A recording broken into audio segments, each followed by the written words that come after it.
All right, how y'all doing, my peoples? It's good to see you. I'm here because I always love to talk to you guys about having a rockstar sex life.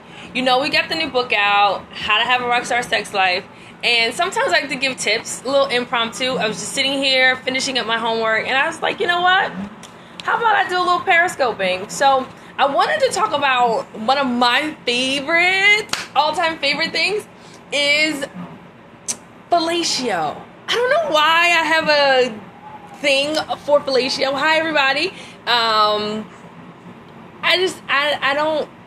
like it. I can't help what I like. I like what I like. Well, because I like what I like, I decided to, a lot of my practice stems on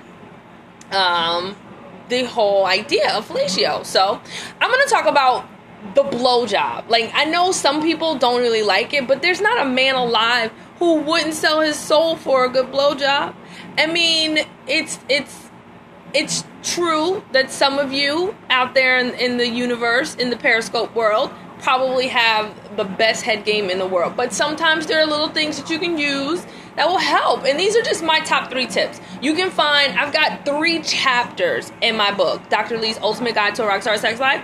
I have 3 chapters on how to give better head, how to deep throat, why you should do it, why it's important. Like, all those other things are super, super, super, super important. So what I want to talk about is, when you read the tips, I want you to understand that not all these tips will work on the person that you're with. Everybody is different. And I know sometimes we go into relationships and we think, okay, I'll use what I used on the last person on the new person. And you can't do that. You can't even do it when the roles are reversed. Fellas, you can't use the same tips and tricks that you use to get Jane off in order to get Sally off. That's just not possible. You have to know your person. That's why it's important in the whole process of being a rock star and having a rock star sex life, is that you are made. Like, there's a process to even getting to the point where you can give effective blowjobs. You like that? Effective blowjobs.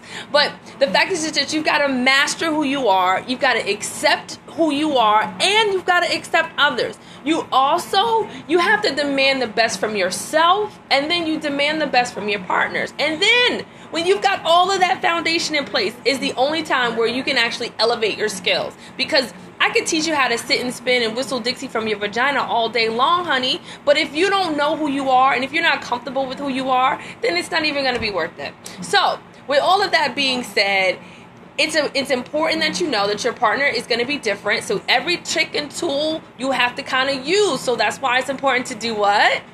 Right.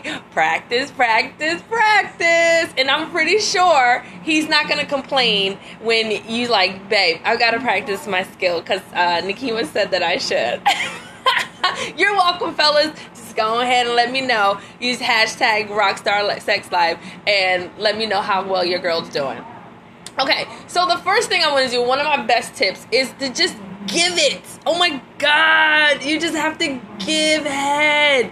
You know, it's not like you're curing cancer or somebody's asking you for a kidney. It's just head. It's just fellatio. It's just oral copulation. It's just putting penis in your mouth. That's all it is. It's not rocket science.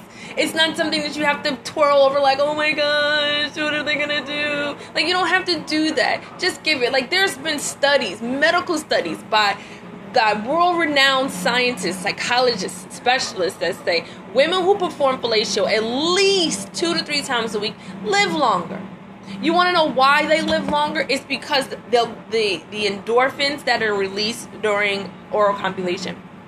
You have a sense of freedom. You have a sense of joy. You'll let a lot of your emotions go, which helps your cells, which helps your blood function, which helps your heart function, which helps your lung function, which helps your brain function. So there's a great adversary. There's a great love to giving head. You should be able to give it and give it with a different type of zeal.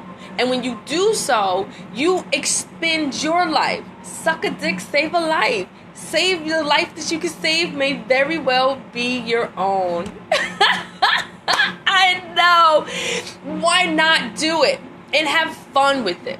Now, when you go to do it, the wonderful thing about sometimes is that for men, they kind of like you to get right to it. Boom, boom, boom. So get right to it, but still start them off slow. You don't want to just go ahead and inhale and gobble. And it's sort of like sitting down to a fine meal. You don't want to sit down at a meal like you're at the backyard barbecue and you're just stuffing things in your mouth. No, you want to take your time. You want to be a connoisseur. You want to be in intimate relation with that penis.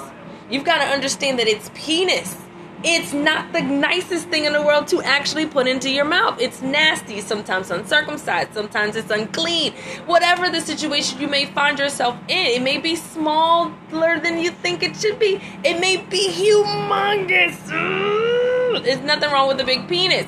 But when you find it, you've got to really take your time. Examine the head. Go down the shaft. Look at the veins. Look how it pulsates. You really got to have a love for penis if you're going to put it in your mouth. This is my suggestion. Don't waste your mouth mileage or his penis time if you're not going to enjoy what you're doing. If you're not going to have a great and a meaningful interaction with the penis, then don't do it. It's just a waste of time for everybody. And then my last tip, my tip number 3. So tip number 1 was to give it. Just do it. You'll save your own life. Tip number 2 is to start slow and to really engage into the penis. And then tip number 3 is to be creative. I'm just talking about think outside the box. You've seen it done before. You've seen it done before. Try something different. Put a ball in your mouth. Put both of them in your mouth. Go from a different angle. Turn upside down. Use only your tongue.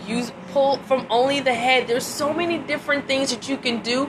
And when you feel his response, either his balls will tighten up, his shaft will get tighter, he'll make certain sounds. Listen to his body and respond accordingly. If you start to pop off on his head, right? You start to pop off on his head and he gets he goes, and his penis shaft gets tighter. That's an indication that that's someplace where you should stay. So stay there and let him get all of that goodness and juices and all of that from you. And then you can go to something else. Or you might just need to stay there for the entire time.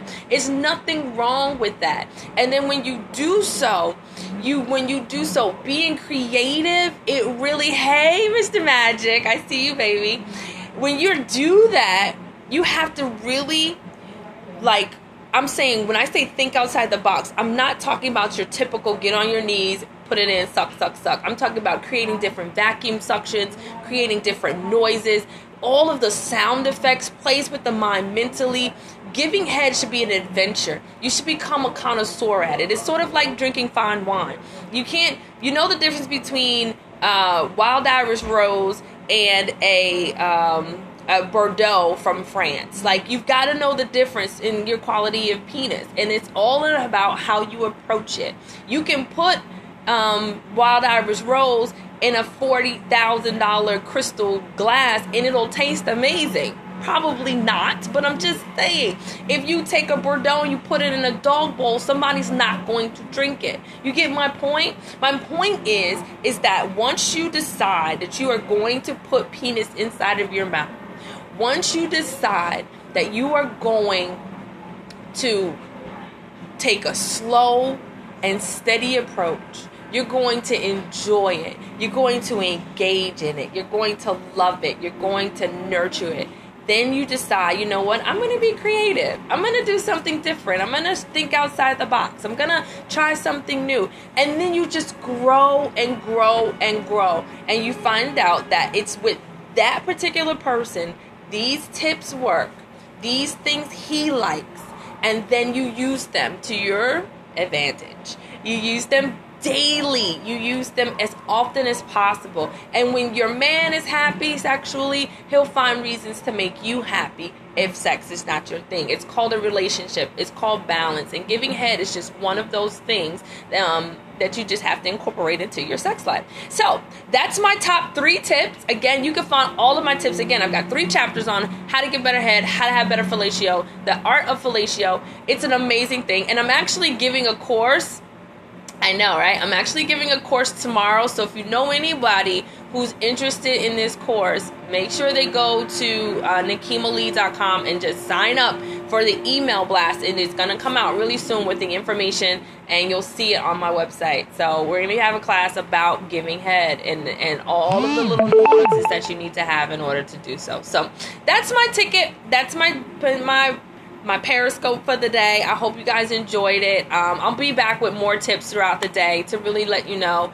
how you can have a rockstar sex life, because it is absolutely a fantastic thing to do. It's nothing wrong with having great sex.